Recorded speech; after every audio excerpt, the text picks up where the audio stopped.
Construction? That's too long ago. It was, it was a long time ago, but I don't know. There were some issues, yeah. They put sand in there. Huh? They put sand in there. Yeah. Take it out.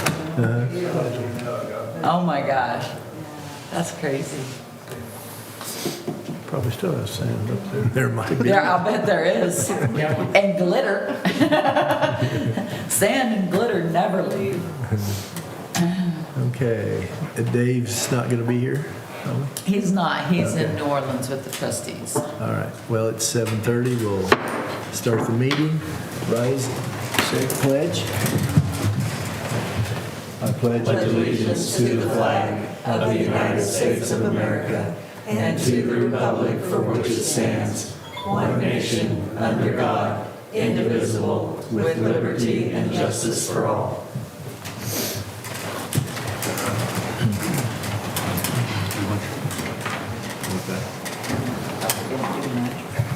Hopefully you've all had a chance to read the consent agenda.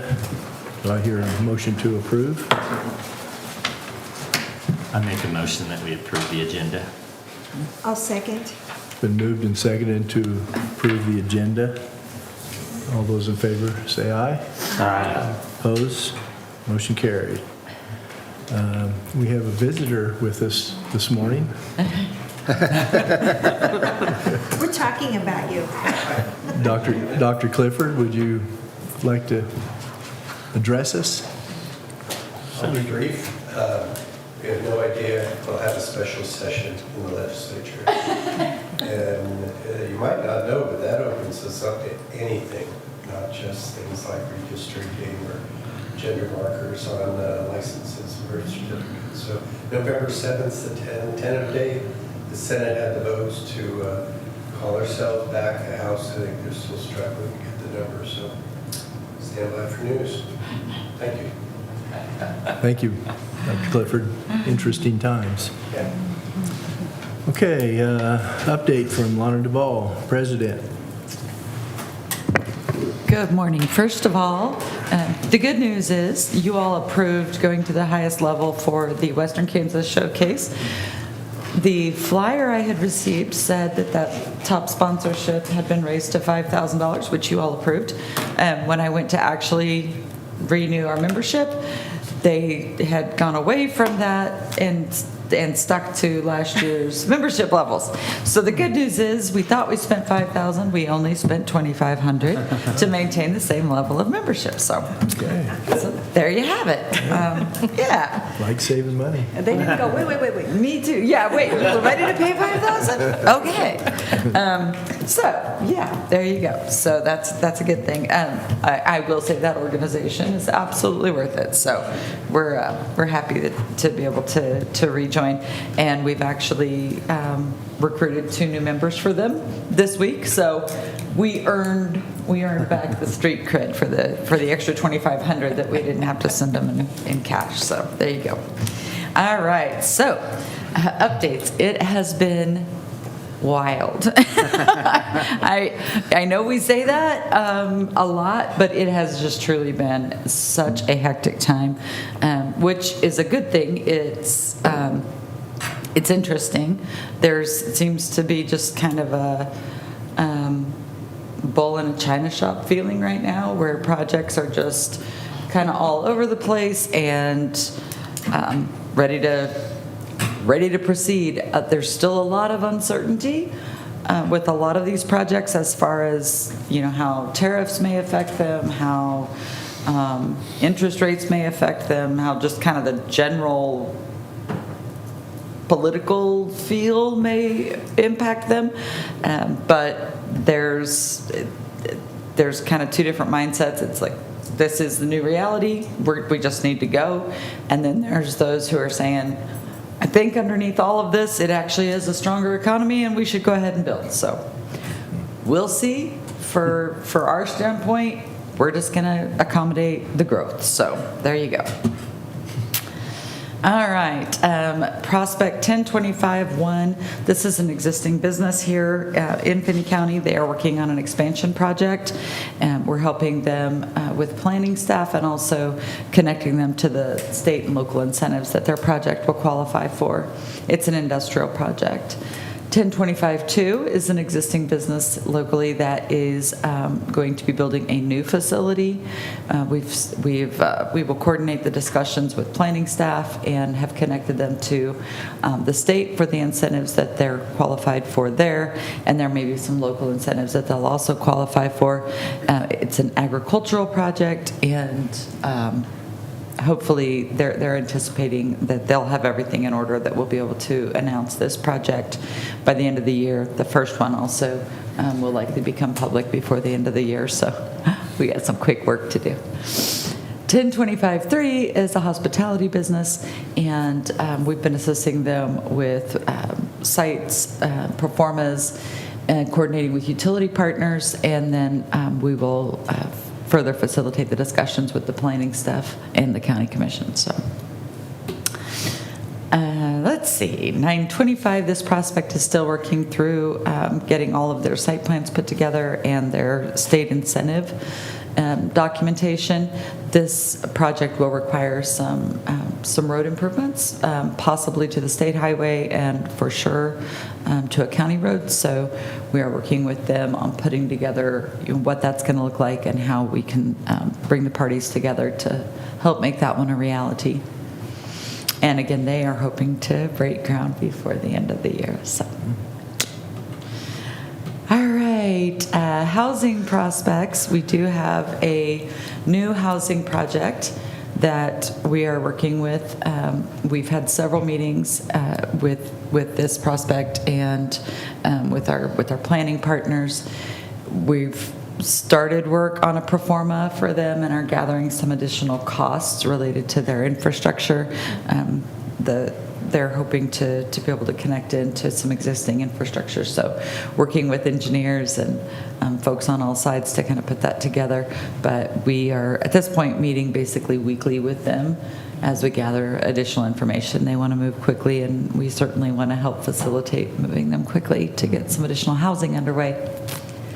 What type of housing would this be? This would be in that 450,000 up range. Yeah, where our housing study shows a really significant You said it was in the demand. county, so I'm assuming larger lots. No. No? Okay. No. That was the plan originally. However, that does not fit with the comprehensive planning of that area. There's additional growth slated to go there. So we're actually partnering up and working with the city on extension of infrastructure. We believe it's going to be near enough by that we can make that work. This is a parcel that will be in the urban growth boundary. Okay. And so it will be built to city specs. So we're working with the city to make that happen. A lot of moving parts and pieces, but definitely going to be worth it to get the project underway. So we're excited about that. Awesome. And then working with, continuing to work with some of the renewable energy partners that are working on projects out here as well. And let's see. Lots of meetings, lots of stuff going on. It is election season, so we have had a lot of conversations with those seeking statewide office, which we're thrilled to have them visit Garden City and ask questions about our community and our economy and our market, especially appreciative of Representative Bob Lewis bringing a few of those by the office so that we can Shannon and I can do the FCEDC dog and pony show for them and show them a really nice overview of the regional economy and the things that are impacting us right now. So we've been really fortunate to get the opportunity to do that, and hope that we continue to get in front of those folks. So and then did further our work on the unauthorized encampments that had kind of risen as an urgent issue. Vicki, in her role as a county commissioner, took the lead on that and brought together a large group of concerned agencies and individuals, and it it's something this entire community should be very proud of. It was, everybody just kind of brought their strengths and their resources to the table, and I feel like we've made huge progress in a very short amount of time. And then we did have a meeting last night with that group. We suggested that instead of forming a new group that could rally in situations similar to this, whether it be any really community issue that would arise, that the best thing to do was create kind of a task force within the Finney County Health Coalition. So we're affectionately calling it UNCLE, which is the Unmet Needs Community-Led Empowerment Group. So it's pretty cool. I think everybody was It really pretty is, on board yeah. with that idea. They were. That way we don't have a new nonprofit showing up. We don't have more competition for fundraising and for activities, and we don't have mission creep and duplication of services. But instead, this organization would basically this task force would get called up whenever somebody encounters a need of this nature, so that, from the Health Coalition side, they can send out, I said last night, they can send up the bat signal and say, here's the unmet need. If your organization has a role to play in this, please plan to be at this task force meeting, and let's address it and get it taken care of. So I think everybody was pleased with that idea. And who doesn't want to call the man from UNCLE? So anyway, maybe I'm dating myself from knowing who that is, but I thought it was kind of fun. So Well, I am so thankful to Lana. This was a lot of her brainchild went into creating this, and she's very modest about it, but thank you for your help on that. I'm glad I was able to do it. Yeah. Thanks. Thank you. And then last night, Stuart was able to be there, but the Newman University held a community meeting where they brought out the president of the university, several faculty members, and just celebrated a little bit all of the successes that we've had with Newman over the past 4 years. It's crazy that partnership has really only been active for that long, and we've made so much progress. Alden, during his comments, said we started with a program, and we have 12 programs now, and 2 additional starting, 1 in 26, 1 in 27. So very exciting to have that partnership. $5.5 million in funding that they've been able to bring specifically to the Garden City programs. So huge win for us as a community, and they had nothing but positive things to say. I don't know if you want to say anything about that, Stuart, or No, not. I just comment that they seemed excited to be here and looking forward to, implementing some of these programs. So, yeah, it was a good meeting. Very cool, yeah. So then other things that are going on, the Higher Paths group, which is that middle school career exploration program that we're taking part in this year. We have a meeting this week with the USD to get the details worked out on that. We will be hosting that at Horace Good in March, so we'll keep you posted as that comes along. We're super excited about it. And then Garden City Community College is going through a new strategic planning process. So Shannon has already attended one of the stakeholder meetings. I'll attend the stakeholder meeting this week, and hopefully we get them all planned up. So no, we're excited for them to get kind of a new scope as they go forward. Great Plains Development, you all received that invitation. They're having that kind of a roundtable stakeholder discussion next week, followed by their annual meeting. If you're able to join, that would be great. Not sure if you all saw, Governor Kelly will be out next week at Garden City High School to just really kind of have a budget discussion with the community. So certainly if you're interested in hearing about that, you can, I know it was on the governor's Facebook page, not sure where else the information is about that one. And then the Women in Money event that I've been a part of the planning committee through the state treasurer's office. That event will be taking place in Wichita. We opened enrollment 10 days ago, and it filled up literally within a couple of days. So that's very exciting. I'm excited to get to be a part of that.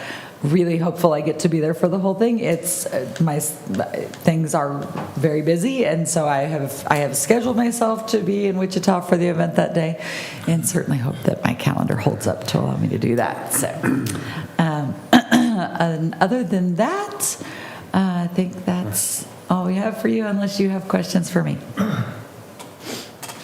No questions? Thank you, Lana. Thank you. Next up, we'll hear from Steve Cottrell, Special Projects Director. Morning. Hi, Steve. It's American Frog Day. So kiss a frog. Celebration of the Mind Day. Oh, perfect. Count your buttons day. So, Not your blessings, but your buttons. your buttons. Okay. National Apple Day. Pets for Veterans Day. Pumpkin Cheesecake Day. Police Commemoration Day. And Pro-Life Day of Silent Solidarity. So, okay.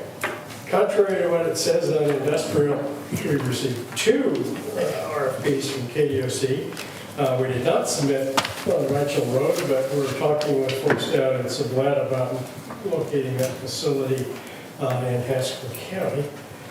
We got another one Monday that we did not submit on because they only need a 200,000 square foot building, and we just filled up our last one. And 1,000 people that we don't have either. City Commission on October 7th approved a resolution of support for Petra's application to KHRC for LIHTC funding of phase 1 of the Jenny Barker multifamily project. That's changed a little bit. There'll still be some apartment buildings, but then there's a little more duplex type development than originally thought. And then yesterday they authorized a $1.8 million bond sale for solid waste utility. October 6th, County Commission approved a contract with Kirkham Michael for bridge inspections. And Monday they held a workshop.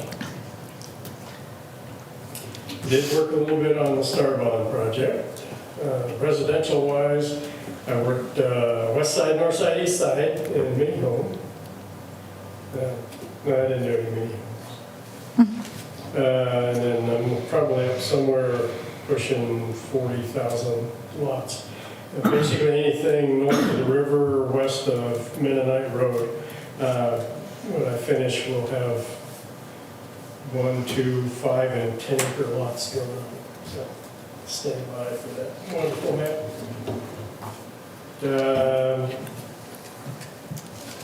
I don't know that I worked on Thompson's Point this month or not, but still, that's it.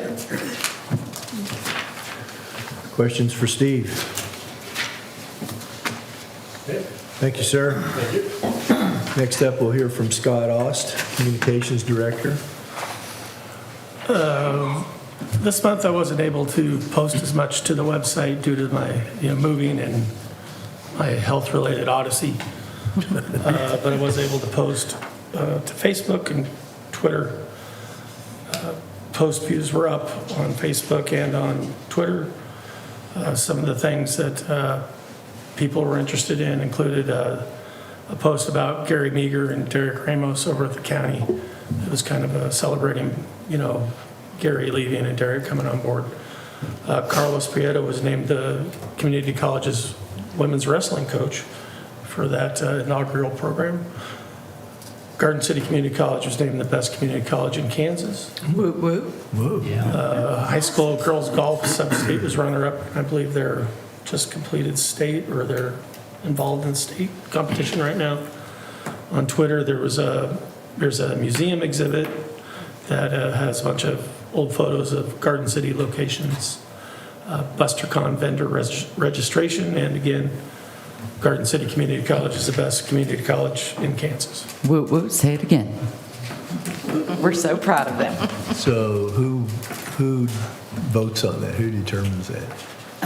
It was That one was an association of Some kind of association. nationwide higher education. Oh, really? Yeah. Okay. Yeah, very cool honor to Yeah. be selected Yeah. for that. Awesome. We've always known they were the best, but Yeah, it's yeah. fun when outside folks recognize it. That's right. us vote. Yeah. Questions for Scott? Thank you, sir. Next up, Grant Lindenberger, Business Development. Good morning. Morning. First up is 925-1. This client, we're waiting to hear back for a time that works to meet with both the client and their potential owner as they anticipate sharing building space with that business. With their business, with another business, we will aim to discover what is envisioned for both businesses in the shared space. Client 1025-1. This client has started the process of gathering information for their business that they would like to open. I have them compiling their information together and a comprehensive business plan. There's a similar business in Tennessee that this client wants to model their business after. We've reached out to that business, scheduled a joint call in hopes of providing some first-hand advice from that business. This business is anticipated, their location for the business will be needing rezoning or a conditional use permit. So we're currently talking with the county regarding that. Client 1025-2. This client wants to open a store downtown. They're in the very beginning stages. They've been kicking around the idea of starting a business for a while. They're going to get started on filling out their plan while they narrow down the concept and feasibility for the business. And that's what I have for you. Sounds great. Thank you. Thank you, Grant. Okay, next up, Shannon Dick, Director of Analytics. Good morning. Morning. First thing, before I get into this, I want to just emphasize it, and Vicki did a good job and everybody did, but that thing, the response, the Uncle group that we got together, I mean, it's easy to go over that in a list of 15 things that we do in one meeting, but those are the kinds of things that really set Star City apart and Finney County apart from other communities out here. We deal with a lot of different groups out here, and we try to say what makes a difference. I mean, we all have some sort of river, kind of, and we all have all the different things roughly equal, but it's those kinds of things. And the ability to call up Cali and live well and get together and address those people and make a difference with it was effort. But it's not like we have to run and get a thing off the ground. We already have these infrastructure pieces in place and be able to address people as people. And that reflects ourselves socially, but then that kind of response that we do then gets reflected again with our industrial projects and stuff like that. And having all these people together and having that whole network. And Lonnie can talk more about later on, just ask her sometime about some of these industrial projects that come in that we don't know who they are. They just show up. And we treat them, and then all of a sudden, I mean, it becomes a big thing just because we treat people like people, and even if we don't even know who they are or anything like that, they still get it, and so it's a really big thing. Anyway, okay. So this is, I've been working on this this is one of those things where you work on something for so long, you're like, I don't think we even talked about this, but it's finally to a point where we're doing it. This is an extension, if Lonnie goes to the next one. This is an extension from the iCare project that keeps on going on. This still gets published every year. This year, all the water users it has an online portal, so we didn't print a piece of paper this time. Everybody has an online portal that they can sign on if you're a county, or actually anywhere in GMD3. If you do anything with a point of diversion, you should be able to get a thing and get a report like this. Now, the state is looking at mandating everybody to have a plan for water reductions. And so one of the things that we're addressing here, we figured out how much we need to reduce to have a stable aquifer, but what does the change in water usage and different soil types and stuff like that, how does that change the irrigated cropland? I mean, and then how do we do a water reduction, a planned water reduction that has the most amounts of water impact with the least amounts of economic impact, right? Because that's what we're trying to do, get to our Q-stable number, or at least have a policy set in place to get to that Q-stable number, while still maintaining a high level of agriculture.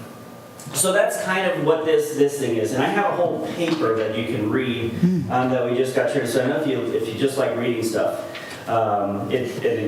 it's called Identifying the Regional Relationships Between Irrigated Farmland Acreage and Changes in Water Use in GMD3. Okay, that's a lot of words, and this is going to be a lot of stuff, but in the end, there's a really simple rule that you can remember what the relationship is, and that's the thing that we're trying to get to the policymakers and everybody about this data, because it really allows us to have an easy is a hard way to say when we're talking about anything water cuts, but it gives us like some guidelines on what kind of water change impacts acreage, or at least irrigated acreage. Okay, so this is going to be a lot of stuff, don't get too worried here, but we'll go to the next slide. And really what we're trying to do is predict irrigated farmland change through a bunch of different variables.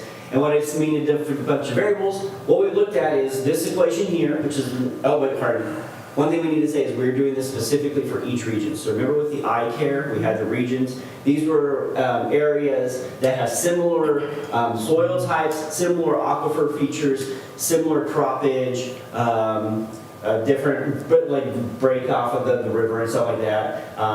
So you can kind of see, just for bearing, Finney County is up here, up there. This is GMD3's service area. So we did this for each region because we found that there was a significant difference on how water acts in each region. Not surprising, sandy soils are different than clay soils and so forth. Okay, so here's the full formula. This is what we looked at. I'm just putting it up here just so we can talk about all the different things we've looked at, because in the end it's a lot simpler, or we found some ways to make it simpler than this. But we looked at acre feet of water used, we looked at the saturated thickness of the aquifer, we looked at the conductivity of the soil, we looked at the transmissivity, we looked at the fraction of available water from the aquifer storage. We looked at average change of thickness over a 3-year to 5-year period, average change of saturated thickness over a 7 to 10 year, and then we used a blocking factor. So there's a lot of stuff that went into it. Everybody understand so far? Yeah, so there's just know there's a lot of stuff that went into it. And if we go do the whole statistics thing, if we go to the next slide, oh wait, the data also is pretty messy, right? Because we're talking about real life data. And if we go to the next slide, so we got some really highly predictive equations out of this, and it's this whole thing. The problem is, this isn't a good thing to talk to people about, right? Nobody wants to, I mean, it's really good at predicting how much acreage we have, and so if we have the change in saturated thickness over a couple of years, that really changes the cropland that we have, and so forth. And this explains a good amount. But what we did is I found that if we just look at one variable, and this might not be too surprising, but if we just look at how much water we use, that has a high correlation with how many acres we're farming, right? So we break it all down and we summarize it all up into just looking at this the acre feet of water used in each of those different colors or different regions. And this is really neat because now you can see a definite pattern, right? You can see it kind of goes up, but then it flattens out, and then it goes up. So if we go to the next slide, we're able to break everything down into 3 different regions, or 3 different boundaries for each of the regions, a low, a middle, and a high. And each of those act differently. And we'll see it in a second, but we also need to know for each region, the low is where it rapidly drops off, the middle is where it flattens out, and that's different for each region. So like for this pink region here, it flattens out longer than for this light blue. This light blue kind of is here. So every region has its own different boundaries. But what's really important is, and we'll see it in a second, as we increase our water in here, we support more acres. Or if we decrease in this area, we get less and less acres, right? But this slope is not as dramatic as this slope.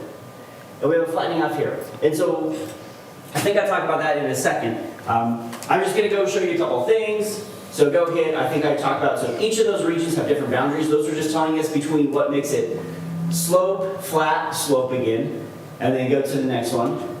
And each of them have different slopes, but I hope my slide deck says the rule of yes. Okay, so this is the important piece right here. This is all we have to know about this data to really convey what's going on. We have 3 different scenarios. We have the high, middle, and low scenario. High scenario is a change in 1 foot of water used relates to a change in 1 acre of farmland. And this basically is consistent across all of GMD3. Now what makes a high, middle, and low is different per region, but once you get to that high scenario, if we reduce 1 acre-foot of water, we lose about 1 acre in general. So that kind of makes sense. So as we do cuts, we know kind of predictive how much acreage we're going to lose. What's interesting is in the middle area, you saw it kind of flattened out. What's going on there? It doesn't matter if you're using, well, it depends on how much water, but it doesn't matter if you're using 120 or 100 acre feet, your farm land isn't changing there. Anybody know why? So we're reducing water, but we're not from, that's really indicating that range where we start to shift croppage. So you might be having irrigated corn, you might be switching it to a different and less intensive irrigated crop. Or you're starting to do some stuff. So in that middle range, a water cut isn't going to reduce the amount of farm land. What it's going to do is change the type of crop in our data. And then what we really need to be worried about, or what we really need to be sensitive about, is that low scenario. Once we get into that low part, when we lose 1 acre-foot of water, we lose 4 acres of land. So what we're trying to do, and what we're trying to do this for reducing water in Southwest Kansas, is make sure that we make those cuts at places that have the least amount of impact, right? So really, if you said, where's the most impact, where would we lose the most amount of acreage, is if we have these places that are not pumping much, and we make a cut on them, we're losing a lot of acres, right? So what we're trying to do is make sure we protect those farmers that have already got into that dangerous area where every acre foot we lose of water is a lot of acres that we lose, because that little bit of water is supporting a decent amount of acres. So looking at those things, applying those in a way that is the best for our area. So that's really that rule of thumb. If you want more details, I have my perspective here, and then you can talk to Trevor and the folks at GMG3 to talk about what they're looking at for implementations. The big kink in the whole puzzle here is after we did all this work, the state might be looking at when the groundwater management districts make their cuts or the recommendations for cuts, they might not allow historic pumping as a basis. So the thing that we found the most thing, the water we use, they might say that might not be something that you can use to make cuts. You have to use some other data. So that's interesting, where the thing that we found is the most important to tell us how we can do this responsibly, they said you might not be able to do it based on that. So if you want Stay tuned. If you have any comments and you'd like to submit that, hey, maybe if we're trying to reduce water, look at how much water we're using and make cuts on that, because that does relate to our acreage and everything. You can go talk to them. They would love to have support on supporting this. And there's been a lot of work that went into it. So that's the big thing. I have a couple more slides. Just like there's a whole bunch more stuff that went into this. We have maps of all the different things. So you can see different patterns. You can see sand hills on what different high cutoffs look like, and we have correlations. The next slide. This is just to show that there's just so much more stuff in there. So the high curve, it explains a lot. Middle curve, this is where we got that flat. There really is no relationship, and across the borders and anything. Talk about lift. Every region has a base amount. So what's really interesting is once you get in this is that rapid decline. Once you get here, all the curves act about the same. So different regions support a base amount of acreage as well. So that's something that's important to look at when we're talking about this kind of stuff today too. There's a whole bunch more stuff. Again, the presentation at GMD3 is way longer than that and way more numbers. But that was a quick thing. Again, that's just something we work on for a while, and it's just like, oh, we need to talk about this stuff there. So. In the end, there's 3 different scenarios for water usage: high, middle, low. They act differently. We need to make our water suggestions differently for the different regions. So that's it. A lot of numbers to say, Pat. So I know very little about farming. There's some people up here that I know. that know more than And more so than me. what I'm going to say may sound pretty stupid, but so in that low scenario, when you're talking about the reduction of 1 acre foot of water, does that actually take farmland out of the equation, or does it go into dry land farming? I'll default to a farmer for a real answer. But what we were measuring is just irrigated land. Okay. So Okay, so- it can go to, it is possible that it moves to dry land. Okay. However, there are other scenarios where once you lose water, that just goes back into other sorts of land, or they try to capture economics on that land some other way. This really is looking at irrigated land because that really is the backbone Okay. of Southwest Kansas GMD3. So anything that takes it out of irrigated land would take it out of the farmed acreage for this report. I mean, the interesting part is, a lot of what you covered there, Shannon, is GMD3, to my understanding, basically is 2 acre feet type deal. And there's basically 3.5+ million acre feet authorized. But we're only using 1.8. It's only using half. So if you say you're only going to cut 25%, you haven't done anything yet. But you don't want, like Shannon says, you don't want to take it off of these ones that's already made the cuts. Yep. Because they're already conservative. A classic example, I'm careful about naming names, but Mark and Gina Jiggett has totally changed their operation. They went from irrigated corn to basically producing crops like trit, sorghum, silage. But they're one of those that's went in that conservation program. So they're already on that lower end deal. Now, the other thing is, a lot of these work they've done actually shows, well, up there close to the river, we don't need to make so much cuts. Yep. Well, ironically, if you don't make cuts there, it's never going to get to the ones further south because the water moves to the southeast. So it's almost reverse of what you got to do. But those that's already made LEMA programs or other conservation programs don't need cut. The one that's up here pushing the 2 acre feet is where you need to make the cut. Now, the other thing that's challenging, as we've had this shift into the building of the dairy industry, they want forage, which we can produce forage with less water. But we've almost, I mean, the water that made this country out here what it is in a little bit of trouble, so to speak. But for the beef feed yards, we can ship the corn in probably cheaper than we can raise it. But the forage for the dairies, it's got to be here. There's a radius, like for 1,000 cows, you got a 1 mile radius, and it just keeps going out. When you got operations that's 40, 50,000, 60,000 cows, that radius gets big. And so some of those communities are struggling from the standpoint is the farmers with the demand for just forage have 2 pieces of equipment, an air seeder and a sprayer. And they call the dairy, say it's ready to cut. So the grain elevator in town isn't getting any grain. The implement dealers, the seed companies, all that are not having any business. That's dramatically affecting those smaller communities.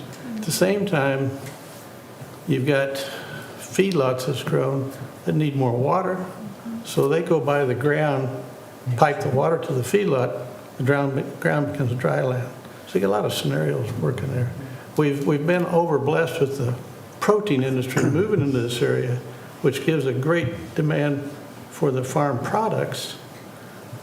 So we're out here, the protein industry is dangling carrots out here to the farmer, produce, we'll pay you. Well, they don't want to take their straw out of the water because it's where the money's coming from. So it's a real challenge. But we're getting a lot, I mean, we're producing more with less today, but it's tough. Yeah, and GMD3 I feel like did a really good job as they're addressing this, and we'll see how the plan goes forward. But they were able to, if we're allowed to adopt the plan that they're proposing, they are going to have minimal impact. I mean, you're always going to have impact when you talk about any type of water cut, but minimal impact to our economy while actually beating the timeline to Q stable from what the state put forward. So if we're allowed to do the things that we want to be able to do, we should be able to do better than even what they've set forth for us. So again, talk to Trevor and everybody at GMD3, and they'll talk your ear off about it. But they did a really good job, and we've been working on this project for more than a year. Yeah, another, got off the subject, but ironically, we in the beef industry are experiencing phenomenal prices these days. Not sure that's really good. Yeah. we're overfeeding these cattle because the packer wants more pounds. But a lot of that's tallow. So again, you got a shortage of water, it's paying us to overfeed them, but we've wasted resources. That's interesting. At the same time, if you got another 1,000 milk cows out here, you've also got 1,000 heifers and replacements on the backstream. So 1,000 is really 2,000. So it's a cat chasing his tail. It really is. What is the impact of bringing in beef from Argentina? Well, there's a big upset with that. I think already in the last decade, imports have went up 35%. Yeah, And if we're going to produce less here, you got to bring it in. yeah. So I know But all does my that, associations does are that, opposed. so the effect is bringing in more beef from out of the country is going to lower the price of beef. But is that hurting the beef producers? Well, I mean, all those kind of associations are opposing that, but the consumer's in charge. And regardless of what we produce, we need to be thinking of the consumer. Yeah, here during COVID, the packer made too much money. We're making too much money as producers right now. We've already been bringing more imports in. It's just now where Trump says we'll let Argentina ship more in, it's making news. But if you don't supply it here, you got to supply it from some other source. And that Argentina beef's not going to show up at your steak restaurant. You know, it's going to go into other sources, whether it's ground beef or whatever. But so I'm not sure that's wrong. I mean, you got to kind of supply and demand. You got to balance the dish. But Is that because U.S. producers can't produce that much more beef that they want to bring it in from Argentina, or what? okay, 50 years ago, you had 48 million cows. Today, you got 28 million. But yet you're actually producing the same amount of beef you did back then, because 50 years ago, your fat steer was 1,000 pounds. Today, he's 1,500 plus. Efficiencies. We've been, Genetically, we just make it bigger. yep. But when you feed them longer, you're not making necessarily more quality or more pounds. You're putting white tallow on, which the white tallow has a big value today to biodiesel, but it's still not the best use of water. But that's just me. That makes sense. There's a lot. I've learned a lot today. There's a lot to it. Yeah. And there's a lot of discussion on it. I think one of the challenges, and one of the reasons that the Argentinian beef story has really risen is just we do have separation of powers, and Congress is where the designation is to make trade arrangements for the nation. So I think that's part of that pushback, is that when it's coming from the executive branch and they're telling you that they're going to go out and make these trade deals, according to our Constitution, our representation, in other words, Congress, and our congressional delegation, is where the power of trade negotiation actually resides in our form of governance. So there's a lot of pushback from, to Sam's point, a lot of the trade organizations are raising a bit of a fuss right now, because when you concentrate that power of trade, that power of import, export, in the executive branch, you're taking the people's voice, the producer's voice, you're giving them far less opportunity to weigh in on that, because our method of weighing in is through our congressional delegation. And unfortunately, when a decision like that gets made outside of our congressional delegation, we're not getting a say so much in how that works. So many balancing. It's just like there's a tremendous amount of grain sorghum that's been produced this year. It's going bacon for a market because China's out at the moment. They're the world's largest pig or swine producers. That's their swine feed. and we can use it here, but it has to be at a cheaper value, so it makes it tough all the way around. We live in interesting times. We just need to get Congress back to work. That would- Well, It would be nice. But with all the money we've saved and made with tariffs and so forth, why are we in another shutdown? Exactly, yeah. Wars mainly. Exactly. Well, I've just doubled my knowledge of farming. there you go. Thank you, Sam. Sam, we're next month, PowerPoint for you. We're going to put you down there. I like it. Shannon's a statistic person. I do have a question for Shannon. I can't let him get away that easy. Oh, okay.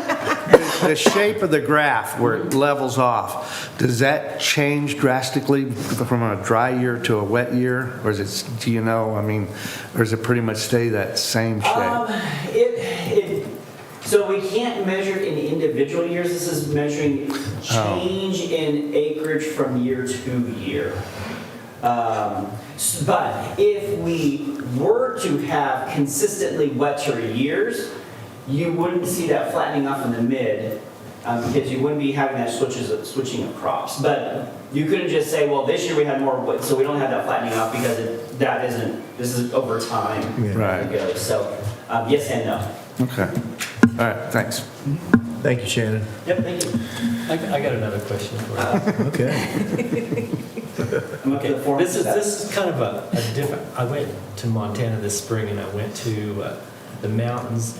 They said that the mountains into Great Falls, which is about maybe 100 miles away, it takes 50 years for that water to come down. Where does our water come from?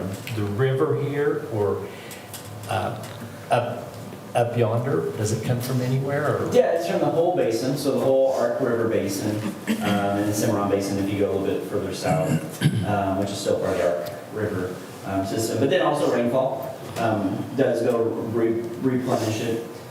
One of the interesting things, if we're talking about just where the water's coming back from, and we talked about this before, and before 10 years ago, USGS said we're going to need to cut about 70% of our water usage to hit that stable aquifer because they weren't looking at that recharge.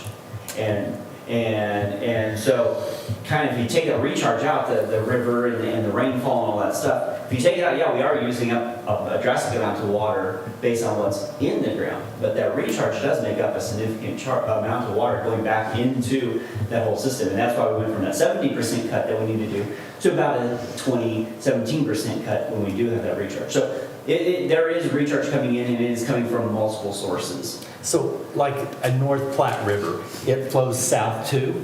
North Platte goes north. The Platte rivers go out east. I don't think that goes into our ARC system. That It does? It does? That goes out to the It Missouri. goes east. Yeah, and then they Mississippi. flow the opposite directions depending on which side of the continental divide you're on. I think a really easy visual to have in mind to your question, Ron, is it would be like thinking that you have a water jug on your counter at home and you have so much water in that jug, so that's your storage, right? So basically the aquifer is the storage, but then if you need to put more water in, you can open the tap and more water comes in. So there is more water consistently coming into that, whether through snow melt coming through, coming down from the mountains in Colorado, or from, we are downhill from that. So some of that water where they get rain, they're eventually through the water cycle can trickle down to us too. But for a long time, to Shannon's point, they were only looking at that storage basin. They were only considering that you had this one jug of water, and they weren't thinking about all the other ways that additional water could get into that storage basin. So I think that's a hard concept for a lot of people, especially people who don't utilize an aquifer. They don't have that mindset. They look at it as what they see. It's interesting that to me to see the Wichita news stations, especially. How many of you constantly see how much water is in Cheney? Like, it's like every day we're talking about it, and it's interesting to me because it makes me wonder if we could see the aquifer the way we can see Cheney, would that change the discussion points that take place around that water? I'm not sure, but it seems like maybe it would, because it seems like people really need to be able to see that body of water, I guess, to fully appreciate that, oh, look, we got rain and now we have more water. The same thing is happening with our aquifer. We just don't have eyes on it. It'd be nice if we could get some new updated regulations with Colorado. Right. I mean, over in Kearney County, it's less than 100 foot to water, 60 foot. But there's about 40, 50 that's not very good water. But like out here where I'm at, in our Finney County setup, where we were 150 down to water 50 years ago, it's 300 to water today. And I would guess probably in your low parts of your graph, that's more like over here on the east as you get around Cimarron and so forth. And we're probably out here in this Pine Mill community, we're probably more in your flat area. If we can have a 500-gallon well, we're okay. But at the same time, if we go west, we got all kinds of water, but it's not good. And so we only can grow about 75% of what we can down here just because of quality of water and all that. And to talk to Lon, it's like if we could see what's going on, would we treat it differently, or how would things be different? We already know that when we're measuring the aquifer on wet years. Well, they don't have the data for this year yet, but I mean we had a pretty wet year this year. We actually see a positive change already in the aquifer levels when we have those wet years. So we do have those increases and decreases underground. We just don't see them. But it also tells us that even with modern farming, if we have water, that we are actually having more water go into the aquifer than we're pulling out of the aquifer. So we just need to have more of those years. And as soon as we have more years where it's increasing instead of decreasing, we have a stable aquifer again. So. I have a question for Sam. When you're talking about the quality of water, does that make a big difference on crops? I've always thought just for human consumption, but does it affect the crops that much? Over west, best crop we can grow is alfalfa. For whatever reason, it'll handle the water. In a dry year over there, you can kill a corn crop by just irrigating it. Even if it's irrigated. Even irrigated, you can. Yeah, you've got alkaline levels, you've got a shift in the big concern acidity. human-wise is the uranium that's in it. Right. But you have to look as it comes out of the Rockies with all the development's been, how many times has that water been used before it gets here? And really the old ditch water system needs to be done away with because that's over 100 years old. Buffalo Jones started ditch irrigating in 1880 and got lawsuits against him. But that water needs to just come down the river, but basis of the law, it has to be water called for ditch water, then it can come. And even the ditch water people said, just let it run down the river. But that isn't the way the law reads. And they do have the senior right, but the senior right requires that they make a call for the water. So actually, the ditch water, the time you get it for free, but if it would be better to irrigate out of the ground because of the different qualities of water. Well, yeah, I mean, like over there, I've tested the ditch water, and I've tested our shallower wells over there. They're the same. But the further you get away from it, the better the water gets. Okay. But even like in our feedlot over there, we had to change our rations. Once we learned how to change the rations to adapt to the water, we did just as good. But you had to adjust the rations because of the particular salt that was in it. That'd be So, smart.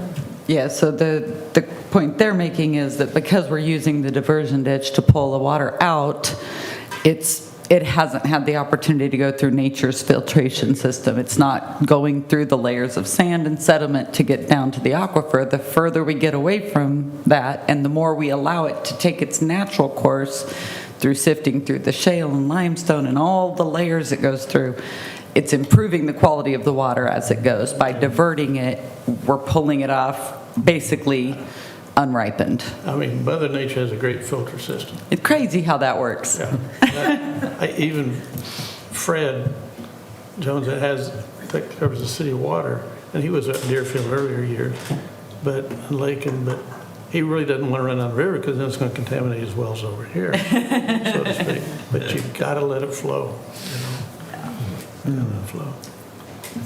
There you go, your hydrology Yes. report this morning. Way to go, Shannon. This is why we haven't talked about this before. Yeah, we caught up in one day. New business. No, Old business. no, Upcoming events. no. Okay. Do we have a need for We do, executive session? we do. For I how knew you'd long? say that. Yeah, right, sorry. 20 minutes, if that's okay. Okay. Can I say something while you got your other cohorts here? Absolutely. That's been brought to my attention anyway. I mean, here, you and your staff do a great job as people with businesses, residents, and everything else want to come into Garden City of helping them get through the hoops to get there. But particularly, I had more than one people make this comment to me. He says, particularly as a business, well, they have to do these certain, I'll call it beautification projects around there to make it look good. But they don't necessarily take care of it. So if they don't have to keep it up to par, it doesn't really beautify the ground. I know Fred and I have even talked about it. Why does it have to be green? I mean, Santa Fe looks quite nice without being green. I agree. You know, and that's another water issue. Yeah. At the same time, I know his wife and I was traveling up through to Minnesota here a couple weeks ago. I was amazed how we got in some places where city and county personnel was keeping the roadways and the streetways clean. Wasn't organizations out picking up the litter. But we've got a lot of housekeeping the city and county could do to make a better impression. Yeah, so to the first side of that, there are discussions. Alicia in the Neighborhood Development Service office has been very focused on updating the landscaping, the plant mix, and all of those things. Right now, the policy is very narrow. It lists the specific types of plants you can use, and unfortunately, it needs to be updated. Absolutely needs to be updated. So there is definitely conversation around improving those regulations and really aligning those regulations to better match the current climate and the water availability and really just our current focus as a people, and modifying them in a way that allows for consistent review of that instead of having to go through a really heavy lift to change the regulations at each time. So your point is not lost on those who are having to enforce those regulations right now. They are absolutely aware that there are issues with that. The only other thing I'll say to the keeping our community clean, yes, it may seem like sometimes you notice more areas that are run down and that kind of thing. Some of that is just a matter of we don't have the people. Our city and counties are strapped. Our county has many open positions that they can't even get filled. And the city, while they've done much better at keeping positions filled, budgets continue to get tighter, and it is harder and harder to have those people everywhere we might want them. So agreed, there are some challenges there, but I think that's going to be a balance of where do we want our dollars spent. If we want to have local government people and employees out cleaning up areas around our communities, that's a decision we'll have to make, but we'll have to allow the funding of that as well. So delicate balance for sure. The part of the problem is there are regulations and requirements for landscaping initially for a project. And, you know, everybody has to meet those regulations or those requirements. The problem is, down the road, there's no teeth Exactly. in, there's no teeth in requiring those people to maintain that landscaping, and we've seen evidence all over town about it. Well, you know, I met my requirements, but now, It's a maintenance item. yeah, it is. And it's a way to cut costs. Yeah, there's just not, there's nothing, and it's so, what do I want to say, objective to, okay, what's maintaining landscaping, you know? This person might maintain it well, this person not so much. Yeah, it's And that's the problem. kind of a subjective measure at Yeah, that it point, is. yeah. Right. We do have complaint-based code enforcement, so if there is an area that you feel is obviously not kept to a standard that you're proud of as a community member, you can absolutely contact code enforcement at the Neighborhood Development Service offices and allow them to pursue that. We do have enforcement capacity. Again, it can get pretty subjective, but you do have Well, there a are- method to There are have your voice heard. requirements that if, you know, if the, say on an empty lot, if the vegetation gets so high, you can call the city, and the city, if the landowner doesn't address it, the city will, and they will go back the landowner, which is a good thing. I mean, it's, you know, It's a tough deal. yeah, it is. It's It a tough is. deal with the city. They do it all the time. As a landlord, it's really tough. Yes. Yeah. Yeah, so I, you know, what the answer is, I don't know. If it was easy, we wouldn't be having this conversation. That I can assure you. Exactly. Exactly. So, okay, do I hear a motion to go into executive session? I so move. Moved and seconded, go into executive session for probably 25 minutes. 25 minutes, okay. Since we're talkative this morning. Yeah, apparently you're Yeah. gonna have a lot of questions. Turn your microphones off.